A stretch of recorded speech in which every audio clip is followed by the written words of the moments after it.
बच्चों, हमारे आज के क्लास में हम हमारा पार्ट 4 देखेंगे समांतर श्रेणी में। ठीक है, जहाँ पर हम देखने जा रहे हैं समांतर श्रेणी के n पदों का योगफल।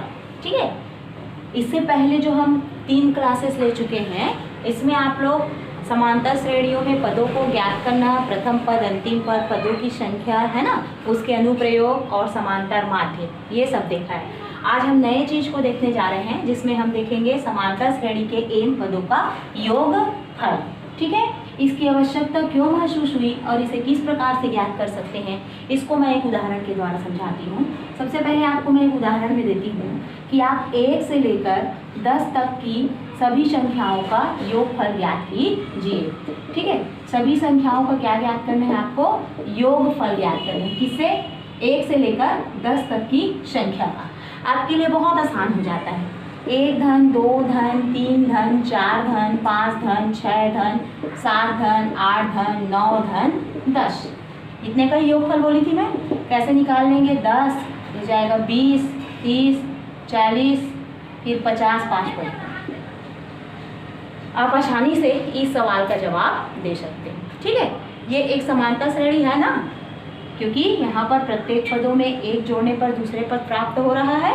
ठीक है, अब इसी प्रकार से अगर मैं ये बोलूँ कि आप 2, 4, 6, 8 ये एक समांतर श्रेणी है, ये लास्ट में ख़त्म होता है 200 तक। मतलब आप ये देख रहे हैं कि सम संख्याओं का एक श्रेणी आपको प्राप्त हुआ है जो 2 से शुरू होकर 200 तक जाता है।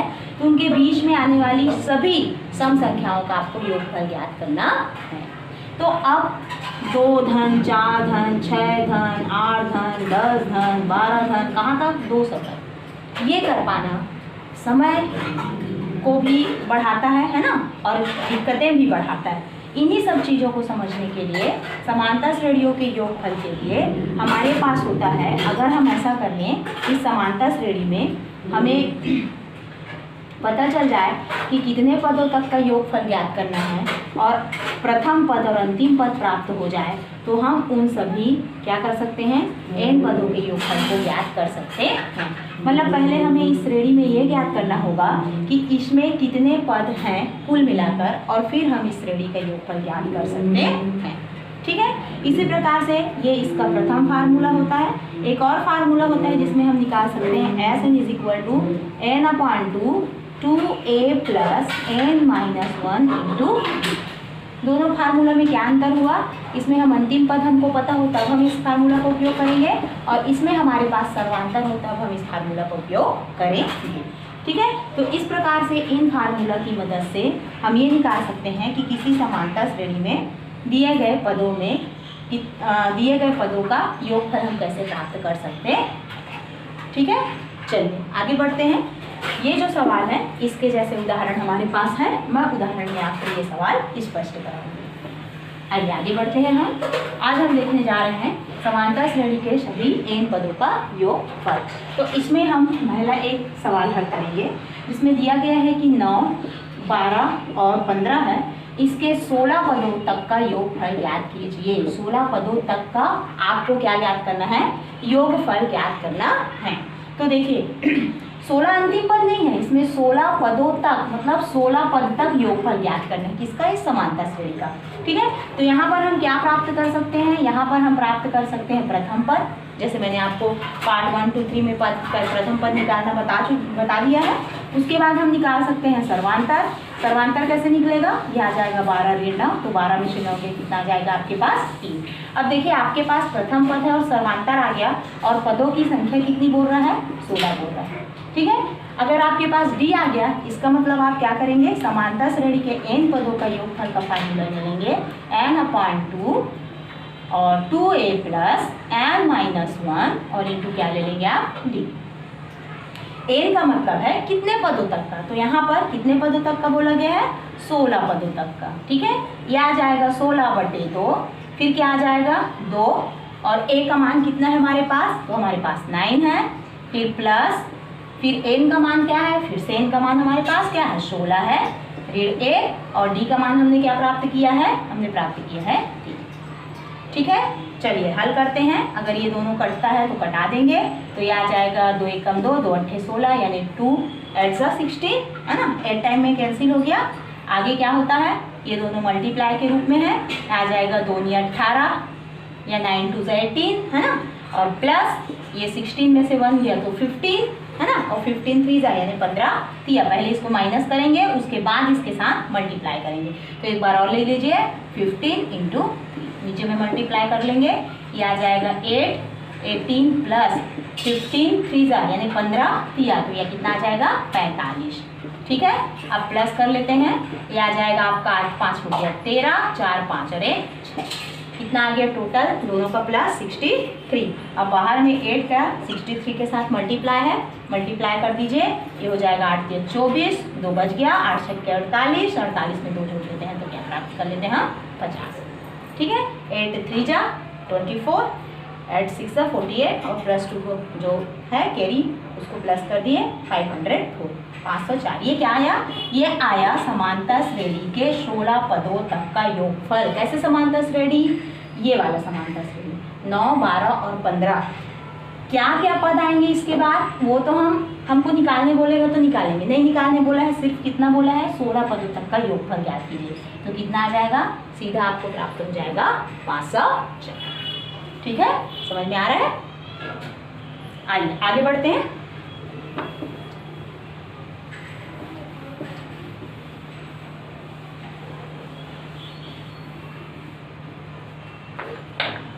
चलिए इसी में एक और दूसरा उदाहरण ले लेते हैं। हमारे पास है 8 3 2, ठीक है। इसका क्या करना है, 22 पदों तक का योगफल ज्ञात करना है। 22 पदों तक का योगफल ज्ञात कीजिए बोला है। चलिए आइए देखते हैं। यहाँ पर a बराबर हमारे पास है 8, सर्वांतर निकल जाएगा 3 - 8, 3 - 8 इज इक्वल टू कितना आ जाएगा -5। 8 बड़ा है, इसके पास चिन्ह माइनस है इसलिए -5। आगे देखते हैं कितने पदों तक का योगफल बोला गया है, तो 22 पदों तक का योगफल बोला गया है। अब हम फार्मूला ले लेंगे, कौन सा फार्मूला जाएगा, dy।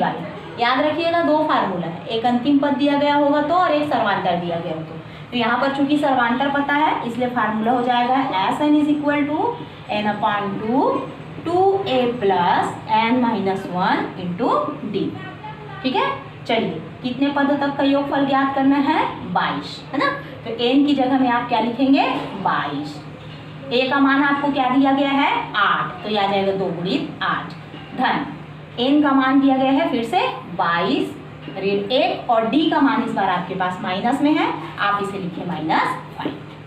माइनस को हमेशा एक ब्रैकेट के रूप में लिखना चाहिए। फिर से ये कट रहा है ना, 2 1 जा 2 और 2 1 जा 2 के रूप में ये आ जाएगा 11, 2 8 जा मतलब 2 अट्ठे तो ये हो जाएगा 16 यानी 16 प्लस ये पहले माइनस होगा तो 21, उसके बाद मल्टीप्लाई होना है इसको किससे -5 से।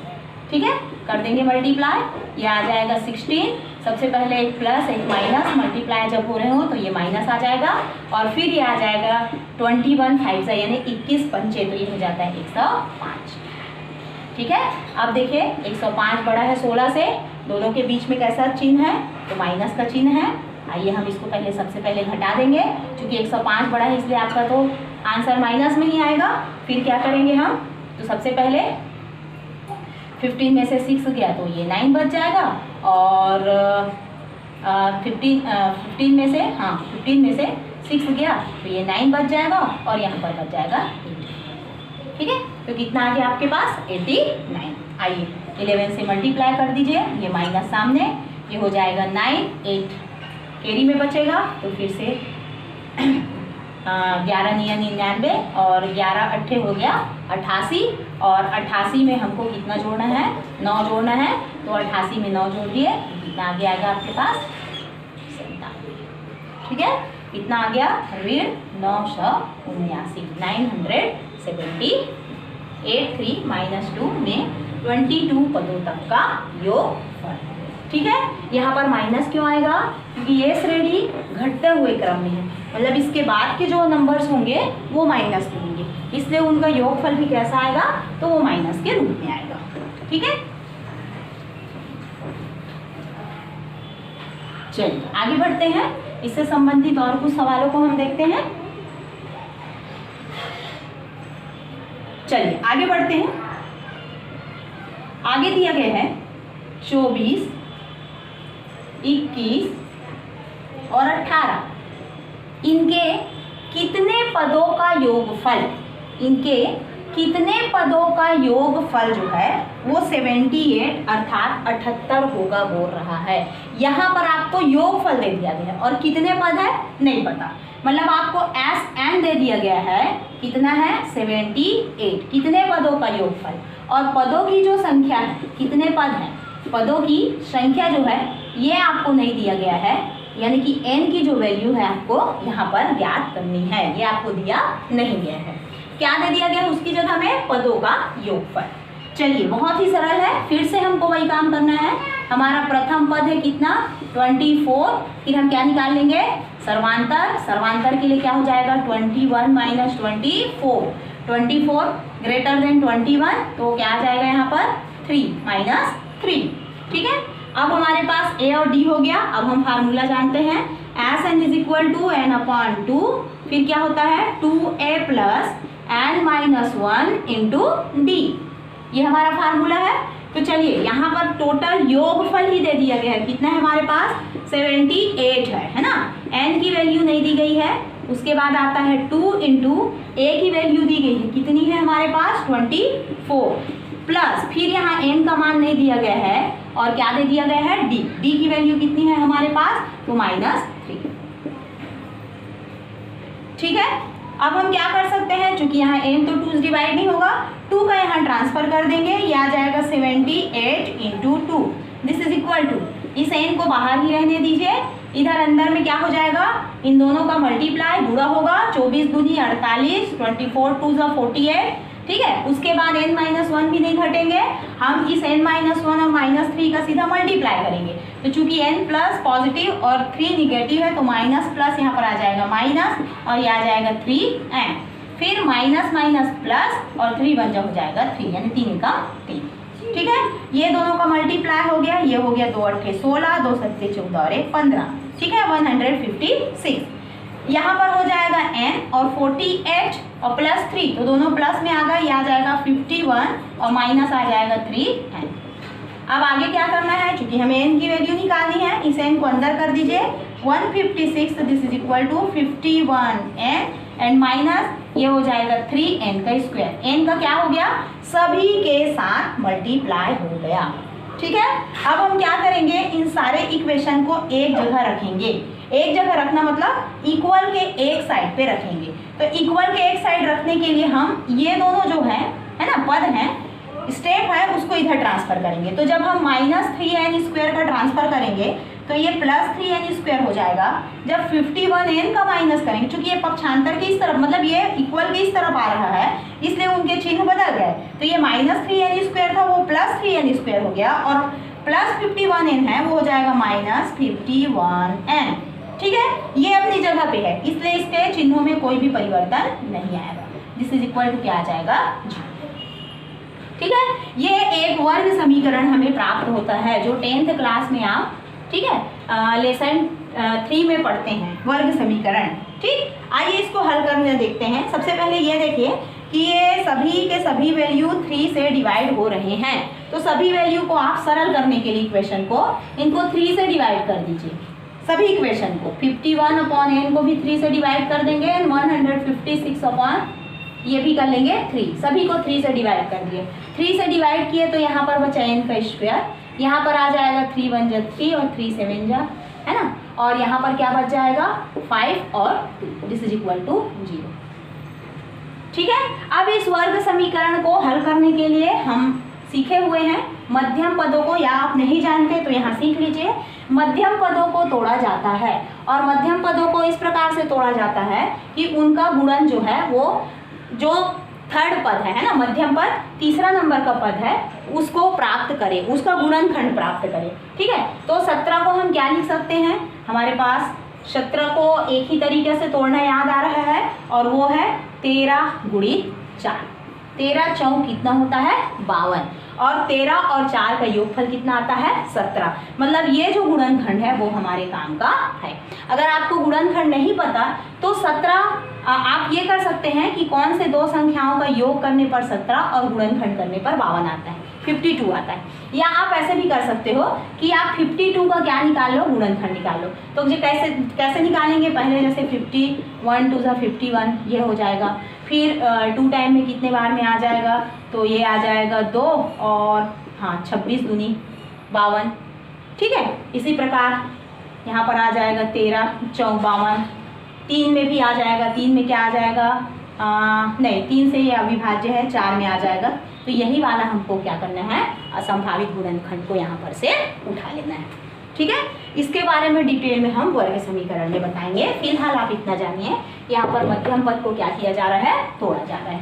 सो n का स्क्वायर कैसे टूटा मैं बताई हूँ, 13n 13n ऋण 4n, 13 और 4 17 और 13 चौक कितना होता है 52। तो हम इसको लिख सकते हैं 13 और गुणित क्या 4, ठीक है। अब हम इसमें क्या करते हैं, दो संख्याओं का जोड़ा लेते हैं, मतलब दो पदों का जोड़ा बनाते हैं। तो ये पहले दो पदों का जोड़ा और फिर ये दो पदों का जोड़ा।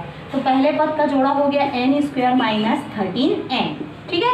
अब दूसरे पद में अगर सामने माइनस हो तो माइनस को पहले लिख के फिर पदों को जोड़ा में लिया जाता है। तो ये आ जाएगा 4n, और अगर माइनस बाहर है तो अंदर वाला जो भी चिन्ह रहेगा वो क्या हो जाएगा, बदल जाएगा। तो ये आ जाएगा 13 गुणित 4।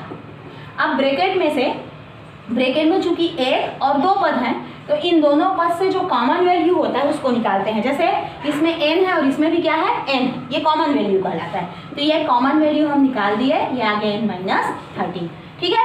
माइनस अब इसमें देखिए सेकेंड में इसमें 4 है और इसमें भी क्या है 4 है। तो यहाँ पर से क्या बाहर निकलेगा, 4 बाहर निकलेगा, और n माइनस कितना आ जाएगा 13। दिस इज इक्वल टू कितना हो गया 0, ठीक है।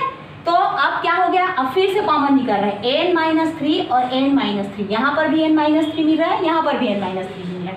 तो n माइनस 13 n माइनस 13 है ना। तो n माइनस 13 इज कॉमन, और क्या आ गया यहाँ पर n minus 4, this is equal to 0। अब इन गुणनखंडों को अलग अलग कंपेयर करेंगे, ठीक है। पहले हम ले लेंगे n minus 13 is equal to 0, तो माइनस 13 इधर आकर क्या हो जाएगा प्लस 13। फिर इधर n minus 4 is equal to 0, तो n इज इक्वल टू कितना आ जाएगा 4। यहाँ पर हमको n के कितने मान मिल गए, कितने वैल्यू मिल गए, 2 वैल्यू मिल गए। n is equal to 13 and n is equal to 4। लेकिन नंबरों को देखते हुए हमें ये लग रहा है कि n is equal to 4 is the right answer, क्योंकि 78 24 21 और 18 को जोड़ना है ना। तो यहाँ पर तो 78 के लगभग आ ही गए हैं, तो आंसर में क्या आ जाएगा n इज इक्वल टू 4। मतलब यहाँ पर जो समानता श्रेणी दी गई है उसके 4 पदों का जो योगफल होगा, यानी n इज इक्वल टू 4 पदों का जो योगफल होगा वो 78 आएगा, ठीक है। क्लियर हो गया होगा आप लोग को। आइए आगे बढ़ेंगे।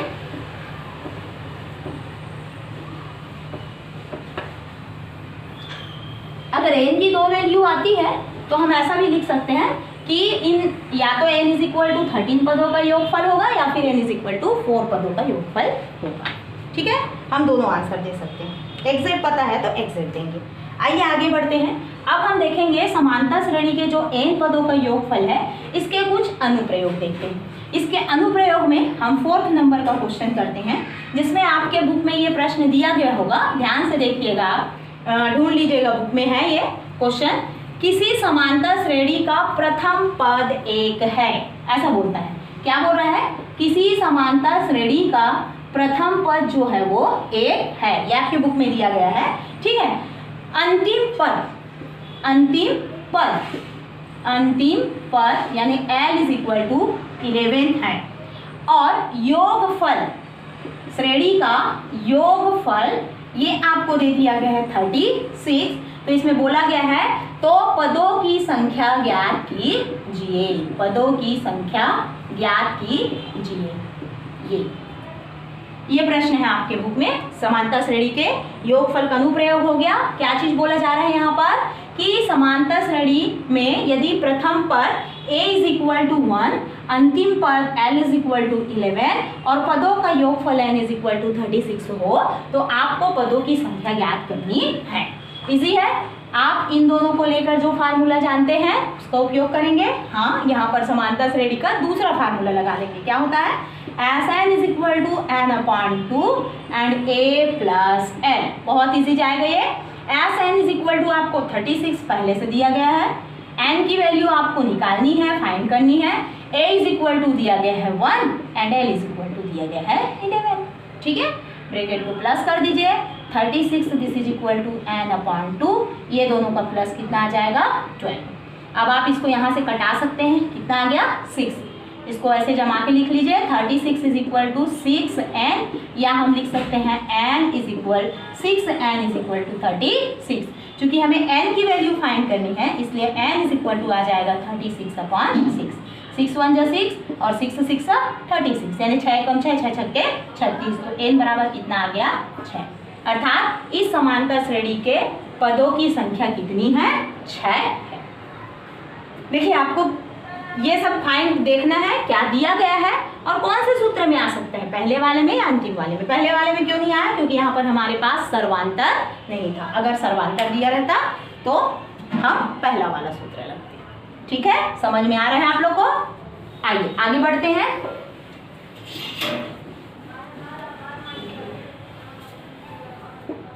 अब चलते हैं हम समांतर श्रेणी में ही। ठीक है, 5वें नंबर का प्रश्न, समांतर श्रेणी के n पदों के योगफल में। फिर से देखिएगा, ये बुक में दिया हुआ है प्रश्न। किसी समांतर श्रेणी का प्रथम पद 17। यहाँ पर प्रथम पद जो है बराबर दे दिया गया है 17। किसी समांतर श्रेणी का प्रथम पद 17 और अंतिम पद पुनः क्या दिया गया है आपको? यहाँ पर अंतिम पद कितना दिया गया है? 350। किसी समांतर श्रेणी का प्रथम पद 17 और अंतिम पद 350 है। यदि सर्वांतर, देखिए यहाँ पर अब सर्वांतर दे दिया गया है, कितना है बोलता है? 9 है। तो कितने, तो श्रेणी में कितने पद हैं और साथ ही साथ श्रेणी के n पदों का योगफल भी हमको प्राप्त करना है। ठीक है, ये 3 चीजें दी गई हैं किसी समांतर श्रेणी में, प्रथम पद, अंतिम पद और सर्वांतर। 2 चीजें एक साथ ज्ञात करनी है। Sn भी ज्ञात करना है, यानी कि पदों का योगफल भी आपको प्राप्त करना है, पदों का योगफल। ठीक है, और साथ ही साथ आपको पदों की संख्या भी ज्ञात करनी है।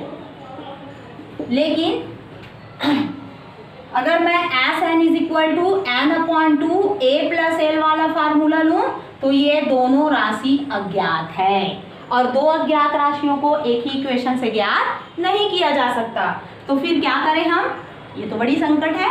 अभी हम क्या करते हैं, पहले जो हम फार्मूला पढ़े हैं उन पर विचार करते हैं। जैसे एक फार्मूला है L is equal to a plus n-1 into d। ठीक है, इसमें अज्ञात कौन है? सिर्फ n। यहाँ पर L भी है आपके पास, यहाँ पर a भी है आपके पास। ठीक है, n नहीं है और आपके पास d भी। ये देखिए, केवल एक अज्ञात राशि बची। चलिए हल करते हैं। ये हो गया 350 बराबर 17 धन, ये गुणा हो जाएगा सीधा सीधा, 9 into n 9n and minus 9। 17 में 9 माइनस हो जाएगा, कितना आ जाएगा आपके पास? 8 प्लस 9n। इसको इधर ट्रांसफर कर देंगे। 350 में से 8 माइनस हो जाएगा, कितना बच जाएगा? 342। आप इसको क्या लिख सकते हैं? इसको लिख सकते हैं 9n इज इक्वल टू 342। तो n is equal to 342 divided by 9। चलिए, कितनी बार में चला जाएगा? 9 से 9 से डिवाइड करेंगे तो 9 तिया 27, तो 7 बच जाएगा और 9 अट्ठे कितना आ जाएगा? 72। ये देखिए कितना आ गया? n is equal to 38। पहला आंसर मिल गया। पदों की संख्या कितनी है हमारे पास? 38 है। अब हमें क्या ज्ञात करना है? पदों का योगफल। तो दोनों में से कोई भी आप फार्मूला लगा सकते हो, क्योंकि आपको L भी पता है और D भी पता है। तो कोई भी फार्मूला लगा लो, चाहे तो पहला और चाहे तो दूसरा। हम लगा लेंगे यहाँ पर n/2 a plus l। Sn यानी योगफल ज्ञात करना है। कितने पद है? यहाँ आंसर आ चुका है 38/2। a की वैल्यू क्या है हमारे पास? 17 एंड l वैल्यू 350। ठीक है, ये दोनों कट रहे हैं, आप कटा दीजिए, कितना आ जाएगा 19। ठीक है, बाकी दोनों को आप प्लस कर लीजिए, कितना हो जाएगा प्लस करेंगे तो ये आ जाएगा 7 और ये आ जाएगा 8 और ये आ गया 3 कर देते हैं 19 7 33 का 3 80 लाइक 13 19 अट्ठे हो जाएगा आपका 152। 152 में हम 13 जोड़ दिए तो ये आ जाएगा 165। 165 की 5 और हासिल है कितना आ गया 16। 19 की 57 और इसमें 57 का योग कर दिए तो ये कितना आ गया आपके पास 75।